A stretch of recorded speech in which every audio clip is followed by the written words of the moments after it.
Chapter 11, Part 1. We're going to look at a new tense now, a tense called the imperfect, which is one of the most common tenses, and it's really important for giving background information, something that happened in the past, in order to set up the situation to describe something that's either happening now or something that happened in the past. So we're going to look at the verb parler, and we're going to see that the endings typically have this AI in it.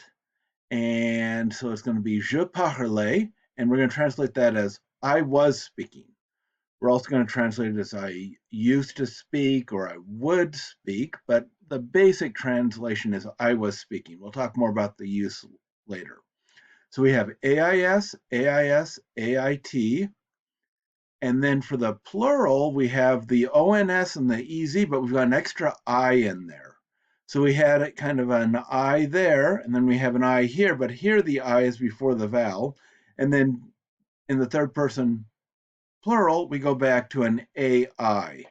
So all of the imperfect endings have an I in them. So je parlais, tu parlais, il parlait, nous parlions, vous parliez, il parlait. So 4 of the 6 are pronounced the same, but the parlions and parlier are pronounced differently. So that's how we do a regular verb parler. In the IR verbs, you want to use the stem plus ISS if they use it in the present. So, for example, it's je finissais, tu finissais, il finissait. Same pattern with a finis. But like with a dormir, we don't use the ISS. It's an IR verb. We just stick the AIS on the ending. Je dormais, tu dormais, il dormait, nous dormions, and so on. So, in fact, the stem that most irregular verbs use is the new form of the present tense. So we say nous dormons, so that DORM is the stem that we'll use for the imperfect. Now, of course, the verb être is fairly irregular, but not too. We use this ET stem with an accent mark there rather than a circumflex. And it's j'étais, tu étais, il était, nous étions, vous étiez, ils étaient. So actually, that's probably about as regular as we'll ever see être being. In fact, the imperfect's not that hard of a tense. The stems don't vary too much, and the endings are always the same. For avoir, it's it almost acts like a regular verb. J'avais, tu avais, il avait, nous avions, vous aviez, etc. We've got the AV stem that you would expect, but we haven't seen yet for avoir. And we would translate that as I had or I was having. But we don't say I was having too much. I had was normal translation. For the j'étais, we could also translate it as I was being, but I was the normal way. So those are our 2 most difficult verbs, which aren't too difficult in the imperfect. So let's talk more about the translation.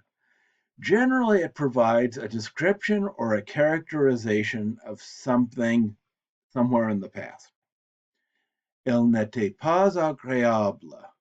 She was, and we've got the ne pas, not agreeable. She wasn't nice. She wasn't agreeable. La maison semblait belle. The house seemed beautiful.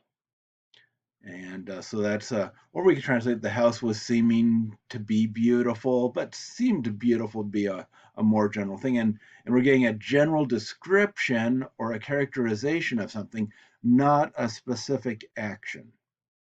Il parlait vite. So here we've got parler, the imperfect. He was speaking quickly. It's not like he just said one word or one sentence quickly. but he was speaking, kind of like describing in general what was going on. So we say it's imperfect because it's describing something in the past, but it's not like a specific action that happened. It was going on while the action happened. We don't see it come to perfection or end. So that's the main meaning for the description or characterization.